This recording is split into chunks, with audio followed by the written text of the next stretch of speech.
Essa é uma lista, uma playlist feita via Programa de Educação Tutorial da Universidade Federal do Amapá, e é um trabalho, é uma das ações do nosso grupo. Então, sem mais delongas, vamos começar. A equação de Schrödinger, ela é uma equação de evolução temporal, no sentido de que a taxa de variação temporal do estado quântico é descrita pela função de onda psi de xt. A variação temporal desse estado quântico ela está associada com a ação de um operador hermitiano sobre o estado quântico. Esta é a equação de Schrödinger na sua representação como uma equação de evolução temporal. Observem que eu tenho a unidade imaginária I, a constante de Planck reduzida, h cortado, multiplicando a derivada parcial da função de onda, ou amplitude de probabilidade, e essa derivada em relação ao tempo, ou seja, sua taxa de evolução temporal. Isso é igual exatamente à ação de um operador hamiltoniano sobre a função de onda. Lembrando que o operador hamiltoniano é descrito por uma componente de energia cinética e uma componente de energia potencial. Então, quer dizer, meu H chapéu, que é o hamiltoniano, em uma dimensão, ele vai ser escrito como H cortado sobre 2m, que multiplica o operador derivado de segunda ordem.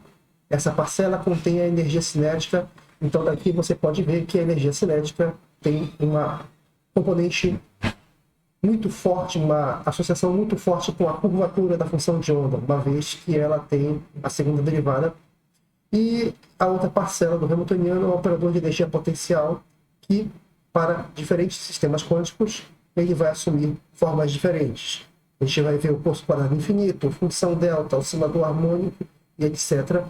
Para cada tipo de potencial desse, você vai ter uma expressão diferente que vai mudar o hamiltoniano daquele respectivo sistema. A equação de Schrödinger dependente do tempo, escrita com o hamiltoniano representado explicitamente, você pode ver na expressão 3 que ela é escrita como menos h cortado ao quadrado sobre 2m, derivada de segunda ordem da função de onda dependente de x e t, mais a energia potencial multiplicando a função de onda, isso é igual a i h cortado, derivada parcial em relação ao tempo. Vale comentar aqui, por exemplo, que essa equação ela não é invariante sobre uma transformação de Lorentz, porque as derivadas espaciais são de segunda ordem e as temporais são de primeira ordem. Então, essa equação ela não é relativística. Em casos mais frequentes, né, onde a energia potencial é independente do tempo, que a gente está mais acostumado a lidar, e que representa uma ampla gama de fenômenos físicos, é possível a gente aplicar a técnica de separação de variáveis escrevendo a função de onda como um produto de uma função apenas da coordenada espacial vezes uma função apenas da coordenada temporal. Então, o que eu fiz aqui, na nossa função de onda psi de x e t, ela é igual a um φ de x vezes um f de t. Menos h cortado ao quadrado sobre 2m, derivada de segunda ordem do produto φ vezes f em relação a x, mais potencial multiplicando φ vezes x, isso é igual a i h cortado, derivada parcial de φ vezes f em relação a t. Observem que o operador derivada na coordenada espacial ele atua apenas na função φ e não na função f, assim como o operador de derivada temporal atua em f, mas não atua em φ.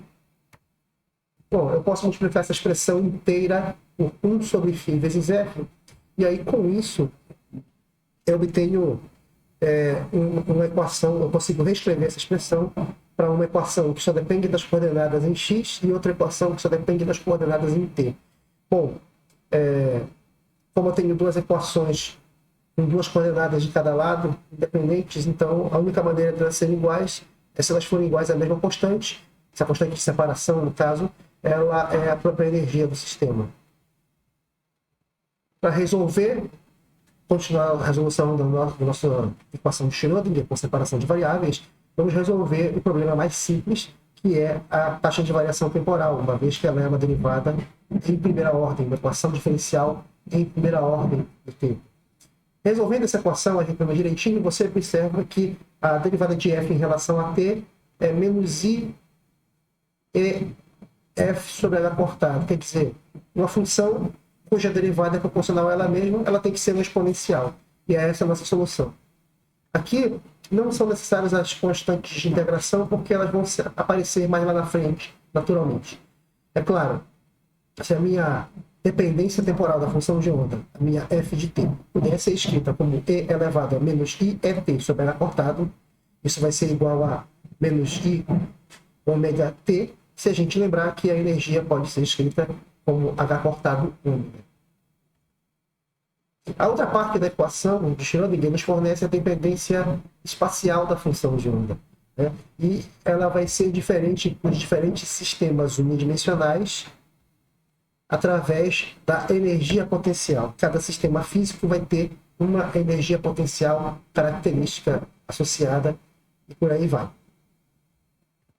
Antes de prosseguirmos, a gente precisa fazer uma breve discussão sobre o que devem ser as funções de onda que são aceitáveis. A equação de Schrödinger, independente do tempo, ela vai acabar sendo uma equação de autovalores, né? E não são todos os tipos de funções de onda que se adequam. Bom, primeiramente, as funções de onda devem ser contínuas e a sua derivada deve ser contínua também, vamos já explicar isso. Deve ser unívoca, ela tem que ser definida univocamente para todos os pontos do domínio e ser quadraticamente integrável. Como é que a gente enxerga isso? Bom, observe que nesse exemplo a função de onda é descontínua, então ela já não se enquadra no primeiro pré-requisito que as funções de onda devem satisfazer. E isso é muito importante, porque essa descontinuidade ela não permite que possamos inferir valores esperados da maneira adequada. Ela também precisa ter uma derivada, uma inclinação contínua em todos os pontos do intervalo. Então, essa expressão B aqui, esse gráfico B, ele não pode ser uma função de onda aceitável, porque é uma função com bico, né? Isso significa que nesse ponto onde existe o bico, a derivada por um lado tem um valor e a derivada por outro lado tem outro valor. Então, a taxa de variação não é contínua, não é constante, ela tem uma descontinuidade, certo? No item C, observe que você tem regiões do eixo X que possuem 3 valores possíveis, então ela não é unívoca, né? Foge até do conceito de função esse gráfico, então não pode ser utilizado. E no item D, você observa que essa função ela deve ter, de repente a gente pode imaginar um eixo assintótico vertical, e aí você vê que ela tende ao infinito. Então ela não é aceitável, porque ela não tem muita utilidade, uma vez que as funções de onda da mecânica quântica trabalharam com probabilidades, e é preciso que a soma de todas as probabilidades seja igual a 1. Por esse motivo, funções que não são quadraticamente integráveis não têm utilidade. E aí precisamos buscar funções que cumpram esses 4 pré-requisitos. Essas restrições, elas são, como está escrito aqui, são tão severas e importantes que as funções aceitáveis só podem estar associadas a certos valores específicos de energia relacionados ao tipo de sistema que estudamos. Quando a gente for resolver o poço quadrado infinito, você vai ver que as funções de onda aceitáveis são aquelas que zeram nas extremidades do poço.